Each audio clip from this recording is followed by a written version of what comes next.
Attention Outlook।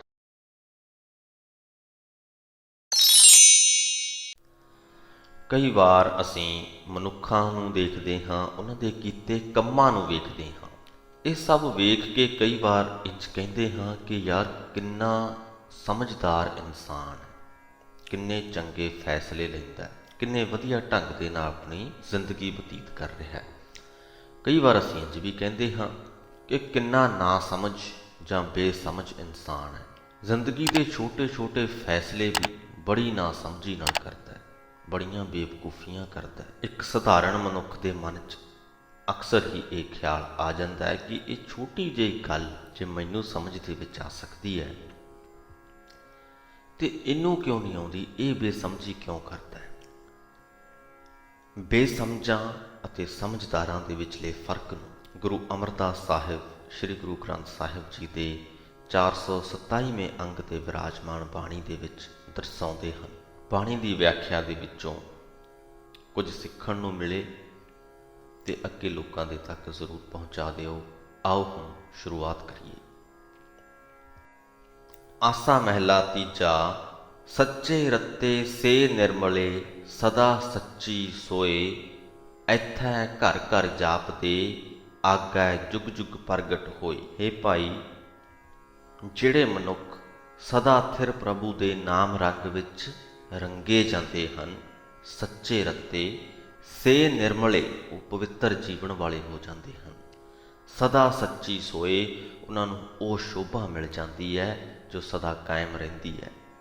ਇਸ ਲੋਕ ਦੇ ਵਿੱਚ ਹਰ ਘਰ ਦੇ ਵਿੱਚ ਉਹ ਉੱਗੇ ਹੋ ਜਾਂਦੇ ਨੇ ਤੇ ਅਗਾਂਹ ਪਰਲੋਕ ਦੇ ਵਿੱਚ ਵੀ ਉਹਨਾਂ ਦੀ ਸ਼ੋਭਾ ਸਦਾ ਦੇ ਲਈ ਉਜਾਗਰ ਹੋ ਜਾਂਦੀ ਹੈ।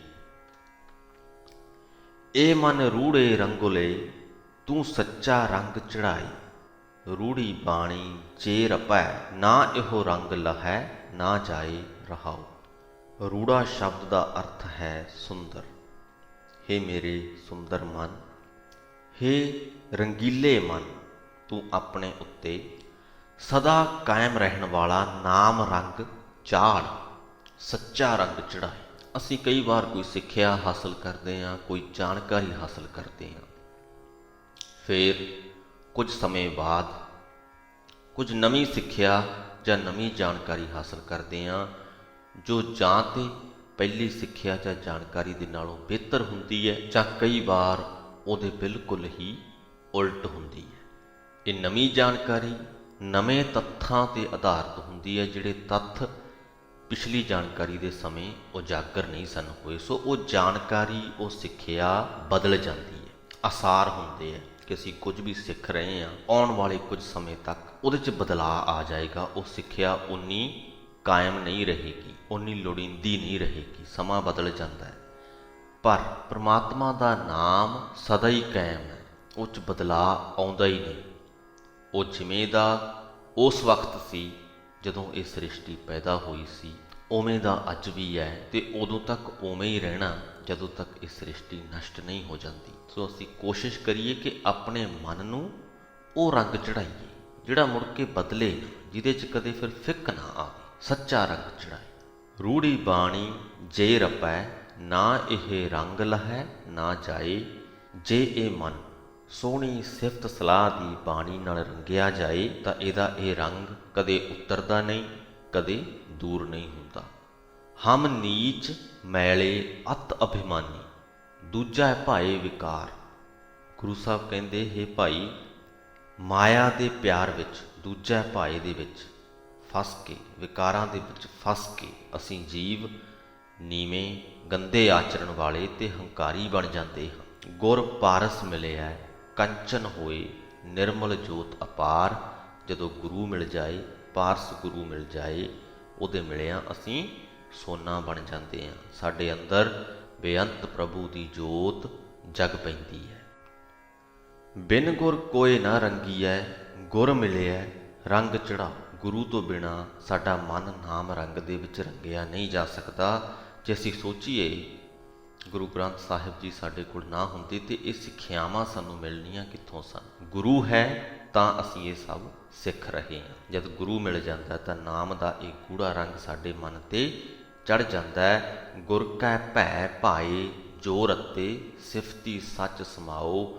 ਜਿਹੜੇ ਗੁਰੂ ਦੇ ਡਰ ਅਦਬ ਦੇ ਵਿੱਚ ਰੰਗੇ ਗਏ, ਰਚ ਗਏ, ਸਿਫਤ ਸਲਾਹ ਦੀ ਬਰਕਤ ਦੇ ਨਾਲ ਸਦਾ ਸਿਰ ਪ੍ਰਭੂ ਦੇ ਵਿੱਚ ਉਹਨਾਂ ਦੀ ਲੀਨਤਾ ਹੋ ਜਾਂਦੀ ਹੈ। ਭੈ ਬਿਨ ਲਾਗ ਨਾ ਲੱਗਈ, ਨਾ ਮਨ ਨਿਰਮਲ ਹੋਈ। ਬਿਨ ਭੈ ਕਰਮ ਕਮਾਵਣੇ, ਝੂਠੇ ਠਾਓ ਨਾ ਕੋਈ। ਜੇ ਗੁਰੂ ਦਾ ਡਰ ਅਦਬ ਨਾ ਹੋਵੇ ਤਾਂ ਸਾਡੇ ਮਨ ਰੂਪ ਕੱਪੜੇ ਨੂੰ ਜਾਂ ਕੱਪੜੇ ਰੂਪ ਮਨ ਨੂੰ ਪਰਮਾਤਮਾ ਦੇ ਨਾਮ ਰੰਗ ਦੀ ਪਾ ਨਹੀਂ ਲੱਗ ਸਕਦੀ। ਡਰ ਜ਼ਰੂਰੀ ਹੈ। ਜੇਕਰ ਗੁਰੂ ਦਾ ਡਰ ਅਦਬ ਸਾਡੇ ਮਨ ਵਿੱਚ ਨਾ ਹੋਵੇ ਤੇ ਅਸੀਂ ਮਿੱਥੇ ਹੋਏ ਧਾਰਮਿਕ ਕਰਮ ਕਾਂਡ ਕਰੀਏ ਤਾਂ ਅਸੀਂ ਝੂਠ ਦੇ ਪ੍ਰੇਮੀ ਹੀ ਰਹਿੰਦੇ ਹਾਂ, ਤੇ ਝੂਠ ਦੇ ਜੋ ਪ੍ਰੇਮੀ ਹਨ ਉਹਨਾਂ ਨੂੰ ਪ੍ਰਭੂ ਦੀ ਹਜ਼ੂਰੀ 'ਚ ਥਾਂ ਨਹੀਂ ਮਿਲਦੀ। ਜਿਸਨੂੰ ਆਪੇ ਰੰਗੇ ਸੋ ਰਪਸੀ, ਸਤ ਸੰਗਤ ਮਿਲਾਏ।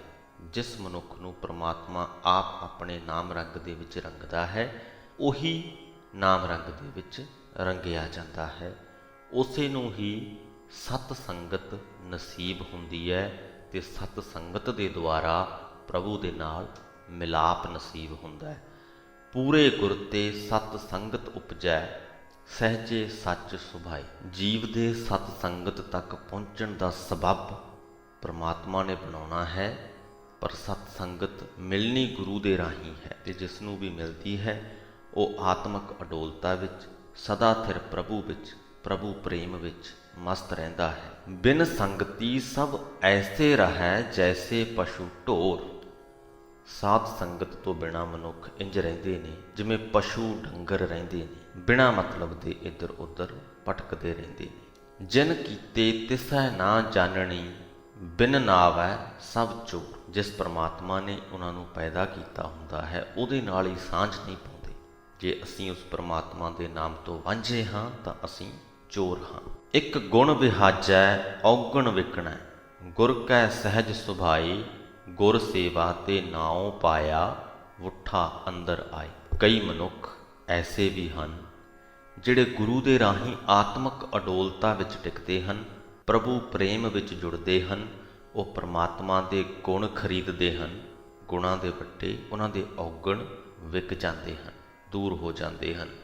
ਗੁਰੂ ਦੀ ਦੱਸੀ ਸੇਵਾ ਦੀ ਬਰਕਤ ਨਾਲ ਉਹ ਪ੍ਰਭੂ ਦਾ ਨਾਮ ਸੌਦਾ ਪ੍ਰਾਪਤ ਕਰ ਲੈਂਦੇ ਹਨ, ਤੇ ਪਰਮਾਤਮਾ ਉਹਨਾਂ ਦੇ ਅੰਦਰ ਆ ਵਸਦਾ ਹੈ।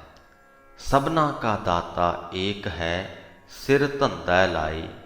ਨਾਨਕ ਨਾਮੇ ਲਾਏ ਸਵਾਰਿਆਨ, ਸ਼ਬਦੇ ਲਏ ਮਿਲਾਏ। ਪਰ ਹੇ ਭਾਈ, ਕਿਸੇ ਵੀ ਮਨੁੱਖ ਦੇ ਵੱਸ ਦੀ ਇਹ ਗੱਲ ਨਹੀਂ ਕਿ ਉਹਨੇ ਆਪਣੇ ਔਗਣਾਂ ਵੱਟੇ ਗੁਣ ਹਾਸਲ ਕਰਨੇ ਹਨ ਜਾਂ ਨਹੀਂ, ਉਹ ਕਰ ਸਕਦਾ ਹੈ ਜਾਂ ਨਹੀਂ, ਸਾਧ ਸੰਗਤ ਦੇ ਵਿੱਚ ਉਹ ਜੁੜੇਗਾ ਜਾਂ ਨਹੀਂ, ਇਹ ਮਨੁੱਖ ਦੇ ਵੱਸ ਦੀ ਗੱਲ ਨਹੀਂ। ਪਰਮਾਤਮਾ ਆਪ ਹੀ ਸਭ ਜੀਵਾਂ ਨੂੰ ਸਭ ਕੁਝ ਦੇਣ ਵਾਲਾ ਹੈ। ਗੁਰੂ ਦਾ ਪ੍ਰੇਮ, ਸਾਧ ਸੰਗਤ ਦਾ ਪ੍ਰੇਮ, ਸਾਧ ਸੰਗਤ ਦੇ ਵਿੱਚ ਜੁੜਨਾ, ਇਹ ਸਭ ਵੀ ਪਰਮਾਤਮਾ ਬਖਸ਼ਦਾ ਹੈ, ਤੇ ਇਹਨਾਂ ਤੋਂ ਦੂਰ ਰੱਖਣਾ ਇਹ ਵੀ ਉਸੇ ਪਰਮਾਤਮਾ ਦੀ ਦਾਤ ਹੈ। ਉਹ ਆਪ ਹੀ ਹਰੇਕ ਜੀਵ ਨੂੰ ਧੰਦੇ ਲਾਉਂਦਾ ਹੈ। ਹੇ ਨਾਨਕ, ਉਸਨੇ ਆਪ ਹੀ ਆਪਣੇ ਨਾਮ ਵਿੱਚ ਜੋੜ ਕੇ ਜੀਵਾਂ ਦੇ ਜੀਵਨ ਸੋਹਣੇ ਬਣਾਏ ਹਨ। ਆਪ ਹੀ ਗੁਰੂ ਦੇ ਸ਼ਬਦ ਦੇ ਰਾਹੀਂ ਜੀਵਾਂ ਨੂੰ ਆਪਣੇ ਚਰਨਾਂ ਵਿੱਚ ਜੋੜਿਆ ਹੈ। ਆਸਾ ਮਹਿਲਾ ਤੀਜਾ। ਸਭ ਨਾਮੈ ਨੂੰ ਲੋਚਦੀ, ਜਿਸ ਕਿਰਪਾ ਕਰੇ ਸੋ ਪਾਈ। ਬਿਨ ਨਾਵੈ ਸਭ ਦੁੱਖ ਹੈ, ਸੁਖ ਤਿਸ ਜਿਸ ਮਨ ਵਸਾਈ। ਸਾਰੀ ਲੋਕਾਈ, ਸਾਰੀ ਸ੍ਰਿਸ਼ਟੀ ਉਸ ਪਰਮਾਤਮਾ ਦੇ ਨਾਮ ਵਾਸਤੇ ਤਾਂਘ ਕਰਦੀ ਹੈ, ਲੋਚਦੀ ਹੈ ਪਰਮਾਤਮਾ ਦੇ ਨਾਮ ਨੂੰ। ਪਰ ਪਰਮਾਤਮਾ ਦਾ ਨਾਮ ਉਹੀ ਮਨੁੱਖ ਪ੍ਰਾਪਤ ਕਰਦੇ ਹਨ ਜਿਨ੍ਹਾਂ ਦੇ ਉੱਤੇ ਪ੍ਰਭੂ ਆਪ ਮਿਹਰ ਕਰਦਾ ਹੈ। ਹਰ ਨਾਮ ਤੋਂ ਜੋ ਖੁੰਝੇ ਹਨ ਜਗਤ ਦੇ ਵਿੱਚ, ਉਹਨਾਂ ਦੇ ਲਈ ਨਿਰਾ ਦੁੱਖ ਹੀ ਦੁੱਖ ਹੈ। ਸਰੀਰਕ ਤੌਰ 'ਤੇ ਵਾਪਰੀ ਹੋਈ ਛੋਟੀ ਛੋਟੀ ਘਟਨਾ ਵੀ ਉਹਨਾਂ ਨੂੰ ਦੁਖੀ ਕਰ ਜਾਂਦੀ ਹੈ। ਸੁੱਖ ਸਿਰਫ ਉਸ ਨੂੰ ਹੈ ਜਿਸ ਦੇ ਮਨ ਵਿੱਚ ਪ੍ਰਭੂ ਆਪਣਾ ਨਾਮ ਵਸਾਉਂਦਾ ਹੈ। ਤੂੰ ਬੇਅੰਤ ਦਇਆਲ ਹੈ, ਤੇਰੀ ਸ਼ਰਨਾਈ। ਗੁਰ ਪੂਰੇ ਤੇ ਪਾਈਐ, ਨਾਮੇ ਵਡਿਆਈ ਰਹਾਓ। ਹੇ ਪ੍ਰਭੂ, ਤੂੰ ਬੇਅੰਤ ਹੈ, ਤੂੰ ਦਇਆ ਦਾ ਸੋਮਾ ਹੈ। ਮੈਂ ਤੇਰੀ ਸ਼ਰਨ ਆਇਆ ਹਾਂ। ਜੇ ਤੇਰੀ ਮਿਹਰ ਹੋਵੇ ਤਾਂ ਤੇਰਾ ਨਾਮ ਪੂਰੇ ਗੁਰੂ ਪਾਸੋਂ ਮਿਲਦਾ ਹੈ, ਤੇ ਤੇਰੇ ਨਾਮ ਦੀ ਬਰਕਤ ਨਾਲ ਲੋਕ ਪਰਲੋਕ ਵਿੱਚ ਆਦਰ ਮਿਲਦਾ ਹੈ। ਅੰਤਰ ਬਾਹਰ ਏਕ ਹੈ, ਬਹੁ ਵਿਧ ਸ੍ਰਿਸ਼ਟ ਉਪਾਈ, ਹੁਕਮੇ ਕਾਰ ਕਰਾਏਂਦਾ, ਦੂਜਾ ਕਿਸ ਕਹੀਐ ਭਾਈ। ਇਹ ਭਾਈ, ਪਰਮਾਤਮਾ ਨੇ ਇਹ ਬਹੁ ਵਿਧ ਸ੍ਰਿਸ਼ਟੀ, ਕਈ ਰੰਗਾਂ ਦੀ ਦੁਨੀਆ ਪੈਦਾ ਕੀਤੀ ਹੈ। ਹਰੇਕ ਦੇ ਅੰਦਰ ਤੇ ਸਾਰੀ ਦੁਨੀਆ ਦੇ ਵਿੱਚ ਉਹ ਆਪ ਹੀ ਵਸਦਾ ਹੈ। ਪ੍ਰਭੂ ਆਪਣੇ ਹੁਕਮ ਅਨੁਸਾਰ ਹੀ ਸਭ ਜੀਵਾਂ ਪਾਸੋਂ ਕੰਮ ਕਰਾਂਦਾ ਹੈ, ਕੋਈ ਹੋਰ ਅਜਿਹੀ ਸਮਰੱਥਾ ਵਾਲਾ ਹੈ ਨਹੀਂ। ਬੁੱਝਣਾ ਅਬੁੱਝਣਾ ਤੁਧ ਕੀਆ, ਇਹ ਤੇਰੀ ਸਿਰਕਾਰ। ਬੁੱਝਣਾ ਜਾਣੀ ਸਮਝ ਵਾਲਾ, ਅਬੁੱਝਣਾ ਜਾਣੀ ਬੇਸਮਝੀ ਵਾਲਾ। ਸਮਝਦਾਰ ਤੇ ਬੇਸਮਝ ਦੋ ਤਰ੍ਹਾਂ ਦੇ ਜੀਵ। ਤੁਧ ਕੀਆ ਪਰਮਾਤਮਾ, ਇਹ ਦੋਨੇ ਹੀ ਤਰ੍ਹਾਂ ਦੇ ਜੀਵ ਤੂੰ ਹੀ ਪੈਦਾ ਕੀਤੇ। ਹਰੇਕ ਜੀਵ ਦੇ ਸਿਰ ਉੱਤੇ ਤੇਰੀ ਹੀ ਫਰਮਾਈ ਹੋਈ ਕਰਨਯੋਗ ਕਾਰ ਹੈ। ਤੇਰੇ ਹੁਕਮ ਦੇ ਅਧੀਨ ਹੀ ਕੋਈ ਮਨੁੱਖ ਸਮਝਦਾਰ ਹੈ, ਕੋਈ ਜੀਵ ਸਮਝਦਾਰ ਹੈ, ਤੇ ਤੇਰੇ ਹੁਕਮ ਦੇ ਅਨੁਸਾਰ ਹੀ ਕੋਈ ਬੇਸਮਝ ਹੈ। ਮਨੁੱਖ ਜਾਂ ਕੋਈ ਵੀ ਜੀਵ ਆਪਣੇ ਆਪ ਤੋਂ ਇਹ ਫੈਸਲਾ ਨਹੀਂ ਕਰ ਸਕਦਾ ਕਿ ਉਹਨੇ ਸਮਝਦਾਰ ਬਣਨਾ ਜਾਂ ਬੇਸਮਝ ਬਣਨਾ। ਉਸ ਪਰਮਾਤਮਾ ਦੀ ਸਿਰਕਾਰ ਹੈ। ਸਭਨਾਂ ਦੇ ਸਿਰ ਤੇ ਉਸ ਪਰਮਾਤਮਾ ਦਾ ਹੁਕਮ ਵੱਜਦਾ ਹੈ। ਉਹਦੇ ਹੁਕਮ ਦੇ ਅਧੀਨ ਹੀ ਅਸੀਂ ਸਮਝਦਾਰ ਜਾਂ ਬੇਸਮਝ ਬਣਦੇ ਹਾਂ। ਇਹ ਗੱਲ ਜੇ ਸਾਡੇ ਖਾਨੇ ਦੇ ਵਿੱਚ ਪੈ ਜਾਵੇ, ਇਹ ਗੱਲ ਜੇ ਸਾਡੇ ਦਿਮਾਗ ਦੇ ਵਿੱਚ ਰਚ ਜਾਵੇ, ਤਾਂ ਦੁਨੀਆ ਦੇ ਵਿੱਚੋਂ ਈਰਖਾ ਤੇ ਇੱਕ ਦੂਜੇ ਦੇ ਨਾਲ ਨਫ਼ਰਤ ਖਤਮ ਹੋ ਜਾਵੇ, ਪਰਮ ਸ਼ਾਂਤੀ ਦੁਨੀਆ ਦੇ ਵਿੱਚ ਪਸਰ ਜਾਵੇ। ਪਰ ਹੋ ਤੇ ਇਹਦੇ ਉਲਟ ਰਿਹਾ। ਅਸ਼ਾਂਤੀ ਫੈਲੀ ਹੋਈ ਹੈ। ਹਰ ਕੋਈ ਆਪਣੇ ਆਪ ਨੂੰ ਉੱਤਮ ਸ੍ਰੇਸ਼ਟ ਮੰਨ ਰਿਹਾ ਹੈ ਤੇ ਦੂਜਿਆਂ ਨੂੰ ਨੀਵਾਂ ਨੀਚ ਮੰਨ ਰਿਹਾ ਹੈ। ਆਪਣੇ ਆਪ ਨੂੰ ਹਰ ਕੋਈ ਗੁਣਾਂ ਦਾ ਖਜ਼ਾਨਾ ਮੰਨ ਕੇ ਚੱਲਦਾ ਹੈ ਤੇ ਦੂਸਰਿਆਂ ਨੂੰ ਕਮੀਆਂ ਦਾ ਪੁਤਲਾ। ਦੂਜਿਆਂ ਦੀਆਂ ਬੇਸਮਝੀਆਂ ਤੇ ਅਸੀਂ ਹੈਰਾਨ ਹੁੰਦੇ ਹਾਂ, ਕਈ ਵਾਰ ਹੱਸਦੇ ਵੀ ਹਾਂ, ਪਰ ਸਾਡਾ ਸਹੀ ਰਿਐਕਸ਼ਨ ਨਾ ਹਾਸੇ ਵਾਲਾ ਹੋਣਾ ਚਾਹੀਦਾ, ਨਾ ਹੈਰਾਨੀ ਵਾਲਾ। ਕਿਉਂਕਿ ਜੇ ਕੋਈ ਬੇਸਮਝ ਹੈ, ਉਹ ਵੀ ਪਰਮਾਤਮਾ ਦੇ ਹੁਕਮ ਅਨੁਸਾਰ ਹੀ ਹੈ। ਇਸ ਸ੍ਰਿਸ਼ਟੀ ਦੇ ਵਿੱਚ ਹਰ ਚੀਜ਼ ਉਹਦੇ ਹੁਕਮ ਅਧੀਨ ਹੀ ਹੋ ਰਹੀ ਹੈ। ਜਦੋਂ ਅਸੀਂ ਇਸ ਗੱਲ ਨੂੰ ਸਮਝ ਜਾਈਏ ਤੇ ਕੋਈ ਵੀ ਵਰਤਾਰਾ ਨਾ ਸਾਨੂੰ ਹੈਰਾਨੀ ਕੁੰਨ ਲੱਗੇਗਾ, ਨਾ ਸਾਨੂੰ ਖੁਸ਼ੀ ਦੇਣ ਵਾਲਾ ਲੱਗੇਗਾ, ਨਾ ਦੁੱਖ ਦੇਣ ਵਾਲਾ ਲੱਗੇਗਾ। ਸਾਰੇ ਹੀ ਵਰਤਾਰੇ ਉਸ ਪਰਮਾਤਮਾ ਦੀ ਰਜ਼ਾ ਦਾ ਵਖਿਆਨ ਲੱਗਣਗੇ। ਫਿਰ ਅਸੀਂ ਇੱਕ ਦਰਸ਼ਕ ਬਣ ਜਾਂਦੇ ਹਾਂ ਤੇ ਦੁਨੀਆ ਦੀ ਇਸ ਫਿਲਮ ਨੂੰ ਵੇਖਣ ਲੱਗਦੇ ਹਾਂ।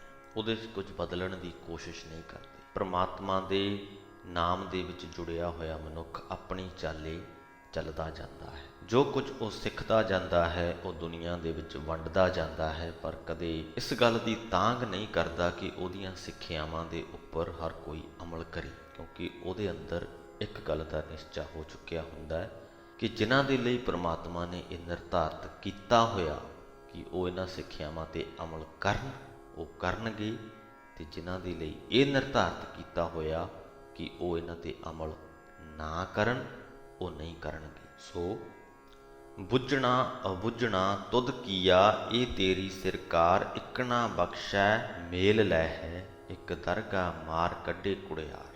ਕਈ ਜੀਵਾਂ ਉੱਤੇ ਤੂੰ ਬਖਸ਼ਿਸ਼ ਕਰਦਾ ਹੈ, ਆਪਣੇ ਚਰਨਾਂ ਦੇ ਵਿੱਚ ਜੋੜ ਲੈਂਦਾ ਹੈ। ਕਈ ਮਾਇਆ ਵਿਹੜੇ ਜੀਵਾਂ ਨੂੰ ਆਪਣੀ ਹਜ਼ੂਰੀ ਵਿੱਚੋਂ ਧੱਕੇ ਮਾਰ ਕੇ ਬਾਹਰ ਕੱਢ ਦਿੰਦਾ ਹੈ। ਇੱਕ ਧੁਰ ਪਵਿੱਤ ਪਾਵਨ ਹੈ, ਤੁਧ ਨਾਮੇ ਲਾਏ, ਗੁਰ ਸੇਵਾ ਤੇ ਸੁਖ ਉਪਜੈ, ਸੱਚਾ ਸ਼ਬਦ ਬੁਝਾਏ। ਕਈ ਮਨੁੱਖ ਐਸੇ ਹਨ ਜਿਨ੍ਹਾਂ ਨੂੰ ਤੂੰ ਧੁਰੋਂ ਹੀ ਪਵਿੱਤਰ ਜੀਵਨ ਵਾਲੇ ਬਣਾ ਦਿੱਤਾ ਹੈ। ਤੂੰ ਉਹਨਾਂ ਨੂੰ ਆਪਣੇ ਨਾਮ ਵਿੱਚ ਜੋੜਿਆ ਹੋਇਆ ਹੈ। ਗੁਰੂ ਦੀ ਦੱਸੀ ਸੇਵਾ ਤੋਂ ਉਹਨਾਂ ਨੂੰ ਆਤਮਿਕ ਆਨੰਦ ਮਿਲਦਾ ਹੈ। ਗੁਰੂ ਉਹਨਾਂ ਨੂੰ ਸਦਾ ਥਿਰ ਹਰ ਨਾਮ ਵਿੱਚ ਜੋੜ ਕੇ ਸਹੀ ਜੀਵਨ ਦੀ ਸਮਝ ਬਖਸ਼ਦਾ ਹੈ। ਇੱਕ ਕੁਚਲ ਕੁਚੀਲ ਵਿਖਲੀ ਪਤੇ, ਨਾਮੋ ਆਪ ਖੁਆਈ, ਨਾ ਓਨ ਸਿੱਧ ਨਾ ਬੁੱਧ ਹੈ, ਨਾ ਸੰਜਮੀ ਫਿਰੈ ਉਤਵਤਾਈ। ਹੈ ਭਾਈ, ਕਈ ਐਸੇ ਮਨੁੱਖ ਹਨ ਜੋ ਕੁਚਲਣੇ ਹਨ, ਗੰਦੇ ਹਨ, ਦੁਰਾਚਾਰੀ ਹਨ। ਉਹਨਾਂ ਨੂੰ ਪਰਮਾਤਮਾ ਨੇ ਆਪਣੇ ਨਾਮ ਤੋਂ ਖੁੰਝਾ ਰੱਖਿਆ ਹੈ। ਉਹਨਾਂ ਜ਼ਿੰਦਗੀ ਵਿੱਚ ਕਾਮਯਾਬੀ ਨਹੀਂ ਖੱਟੀ, ਚੰਗੀ ਅਕਲ ਨਹੀਂ ਸਿੱਖੀ, ਚੰਗੀ ਰਹਿਣੀ ਵਾਲੇ ਨਹੀਂ ਬਣੇ, ਡਾਵਾਂ ਡੋਲ ਭਟਕਦੇ ਫਿਰਦੇ ਰਹੇ। ਨਦਰ ਕਰੇ ਜਿਸ ਆਪਣੀ, ਤਿਸਨੋਂ ਭਾਵਨੀ ਲਾਏ, ਸਤ ਸੰਤੋਖ ਇਹ ਸੰਜਮੀ, ਮਨ ਨਿਰਮਲ ਸ਼ਬਦ ਸੁਣਾਏ। ਤੇ ਜਿਸ ਮਨੁੱਖ ਉੱਤੇ ਪ੍ਰਭੂ ਮਿਹਰ ਦੀ ਨਿਗਾਹ ਕਰਦਾ ਹੈ, ਉਸ ਦੇ ਅੰਦਰ ਆਪਣੇ ਨਾਮ ਦੀ ਸ਼ਰਧਾ ਪੈਦਾ ਕਰਦਾ ਹੈ, ਉਸ ਨੂੰ ਗੁਰੂ ਦੇ ਰਾਹੀਂ ਆਪਣੀ ਸਿਫਤ ਸਲਾਹ ਦਾ ਸ਼ਬਦ ਸੁਣਾਉਂਦਾ ਹੈ, ਉਸ ਦਾ ਮਨ ਪਵਿੱਤਰ ਹੋ ਜਾਂਦਾ ਹੈ। ਸੇਵਾ ਕਰਨੀ, ਸੰਤੋਖ ਧਾਰਨਾ, ਉਹ ਮਨੁੱਖ ਇਸ ਕਿਸਮ ਦੀ ਰਹਿਣੀ ਵਾਲਾ ਬਣ ਜਾਂਦਾ ਹੈ। ਲੇਖਾ ਪੜ੍ਹਨਾ ਪਹੁੰਚੀਐ, ਕਥ ਕਹਿਣਾ ਅੰਤ ਨਾ ਪਾਏ, ਗੁਰ ਤੇ ਕੀਮਤ ਪਾਈਐ, ਸੱਚ ਸ਼ਬਦ ਸੋਝੀ ਪਾਈ। हे ਭਾਈ, ਜੋ ਪ੍ਰਭੂ ਹੈ ਉਹ ਬੇਅੰਤ ਗੁਣਾਂ ਦਾ ਮਾਲਕ ਹੈ। ਉਹਦੇ ਗੁਣਾਂ ਦਾ ਲੇਖਾ ਅਸੀਂ ਪੜ੍ਹ ਨਹੀਂ ਸਕਦੇ। ਹਿਸਾਬ ਕਰਕੇ ਗੁਣਾਂ ਦੇ ਅਖੀਰ ਤੱਕ ਅਸੀਂ ਪਹੁੰਚ ਨਹੀਂ ਸਕਦੇ। ਉਸ ਦੇ ਗੁਣ ਗਿਣ ਗਿਣ ਕੇ, ਬਿਆਨ ਕਰ ਕਰਕੇ ਗੁਣਾਂ ਦੀ ਗਿਣਤੀ ਮੁਕਾ ਨਹੀਂ ਸਕੀਦੀ। ਸ੍ਰੇਸ਼ਟ ਤੋਂ ਸ੍ਰੇਸ਼ਟ ਇਨਸਾਨ ਵੀ ਹੋਵੇ, ਉਹਦੇ ਗੁਣਾਂ ਨੂੰ ਗਿਣਨ ਲੱਗ ਜਾਈਏ ਤੇ ਉਂਗਲਾਂ ਤੇ ਗਿਣ ਸਕਦੇ ਹਾਂ। ਚੰਦ ਕੁ ਗੁਣ ਹਰੇਕ ਬੰਦੇ 'ਚ ਹੁੰਦੇ ਨੇ। ਔਗਣਾਂ ਦਾ ਵੀ ਇਹੀ ਹੈ। ਕਈ ਵਾਰ ਅਸੀਂ ਆਮ ਤੌਰ 'ਤੇ ਜਿਸ ਇਨਸਾਨ ਨੂੰ ਬੜਾ ਔਗਣੀ ਮੰਨਦੇ ਹਾਂ, ਜੇ ਬੈਠ ਕੇ ਉਹਦੇ ਗੁਣਾਂ ਔਗਣਾਂ ਦਾ ਲੇਖਾ ਕਰਨ ਲੱਗੀਏ ਤੇ ਕਈ ਗੁਣ ਵੀ ਉਹਦੇ 'ਚ ਨਿਕਲ ਆਉਣੇ ਨੇ। ਤੇ ਹੋ ਸਕਦਾ ਕਈ ਵਾਰ ਗਿਣਤੀ ਕਰੀਏ ਤੇ ਗੁਣ ਜ਼ਿਆਦਾ ਤੇ ਔਗਣ ਘੱਟ ਨਿਕਲਣ, ਪਰ ਆਮ ਤੌਰ 'ਤੇ ਅਸੀਂ ਕਿਸੇ ਨੂੰ ਗੁਣੀ ਜਾਂ ਔਗਣੀ ਇਸੇ ਆਧਾਰ 'ਤੇ ਹੀ ਮੰਨਦੇ ਹਾਂ ਕਿ ਉਹਦਾ ਕਿਹੜਾ ਪੱਖ ਜ਼ਿਆਦਾ ਉਜਾਗਰ ਹੋ ਕੇ ਸੰਸਾਰ ਦੇ ਵਿੱਚ ਵਿਚਰਦਾ ਹੈ। ਪਰ ਪ੍ਰਮਾਤਮਾ ਦੇ ਗੁਣ ਬੇਅੰਤ ਨੇ। ਬੰਦੇ ਦੇ ਗੁਣਾਂ ਨੂੰ ਅਸੀਂ ਉਂਗਲਾਂ 'ਤੇ ਗਿਣ ਸਕਦੇ ਹਾਂ, ਪ੍ਰਮਾਤਮਾ ਦੇ ਗੁਣਾਂ ਨੂੰ ਗਿਣ ਹੀ ਨਹੀਂ ਸਕਦੇ।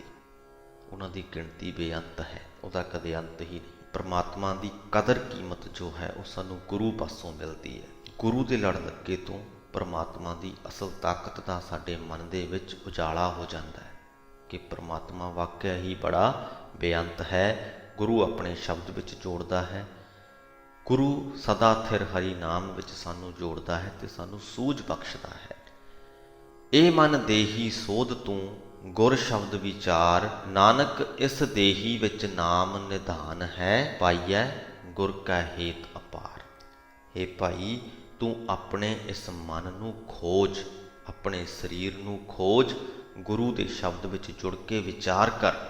हे ਨਾਨਕ, ਸਾਰੇ ਸੁੱਖਾਂ ਦਾ ਖਜ਼ਾਨਾ ਹਰੀ ਨਾਮ ਸਰੀਰ ਦੇ ਵਿੱਚ ਹੀ ਹੈ, ਪਰ ਗੁਰੂ ਦੀ ਅਪਾਰ ਮਿਹਰ ਦੇ ਨਾਲ ਇਹ ਸਾਨੂੰ ਮਿਲਦਾ ਹੈ।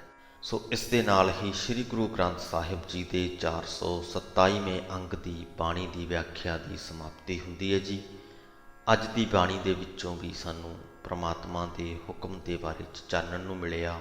ਜਿਵੇਂ ਜਿਵੇਂ ਅਸੀਂ ਪ੍ਰਮਾਤਮਾ ਦੇ ਹੁਕਮ ਦੇ ਬਾਰੇ 'ਚ ਜਾਣਦੇ ਜਾਂਦੇ ਹਾਂ, ਪੜ੍ਹਦੇ ਜਾਂਦੇ ਹਾਂ, ਗੁਰਬਾਣੀ ਦੇ ਵਿੱਚ ਵਾਰ-ਵਾਰ ਜ਼ਿਕਰ ਆਉਂਦਾ ਹੈ ਤੇ ਹਰ ਜ਼ਿਕਰ ਦੇ ਵਿੱਚੋਂ ਕੁਝ ਕੁ ਹਿੱਸਾ ਜੇ ਸਾਡੇ ਮਨ ਵਿੱਚ ਘਰ ਕਰਦਾ ਹੈ ਤਾਂ ਜਦ ਤੱਕ ਅਸੀਂ ਪੂਰੀ ਗੁਰਬਾਣੀ ਪੜ੍ਹ ਲੈਣੀ ਹੈ, ਸਮਝ ਲੈਣੀ ਹੈ, ਤਾਂ ਪ੍ਰਮਾਤਮਾ ਦਾ ਹੁਕਮ ਸਾਡੇ ਮਨ ਵਿੱਚ ਐਨ ਪੂਰੀ ਚੰਗੀ ਤਰ੍ਹਾਂ ਵਸ ਜਾਏਗਾ। ਇਸ ਗੱਲ ਦਾ ਨਿਸ਼ਚਾ ਸਾਡੇ ਮਨ 'ਚ ਸੰਪੂਰਨ ਤੌਰ 'ਤੇ ਹੋ ਜਾਏਗਾ ਕਿ ਸ੍ਰਿਸ਼ਟੀ ਦੇ ਵਿੱਚ ਸਾਰੇ ਹੀ ਵਰਤਾਰੇ ਉਸ ਪਰਮਾਤਮਾ ਦੇ ਹੁਕਮ ਅਨੁਸਾਰ ਵਰਤਦੇ ਹਨ। ਤੁਸੀਂ ਆਪਣੇ ਕੀਮਤੀ ਸਮੇਂ ਦੇ ਵਿੱਚੋਂ ਸਮਾਂ ਕੱਢਿਆ, ਗੁਰੂ ਦੇ ਲੇਖੇ ਲਾਇਆ, ਤੁਹਾਡਾ ਬਹੁਤ ਬਹੁਤ ਧੰਨਵਾਦ। ਇੱਥੇ ਹੀ ਫਤਿਹ ਕਬੂਲ ਕਰੋ ਜੀ। ਵਾਹਿਗੁਰੂ ਜੀ ਕਾ ਖਾਲਸਾ, ਵਾਹਿਗੁਰੂ ਜੀ ਕੀ ਫਤਿਹ।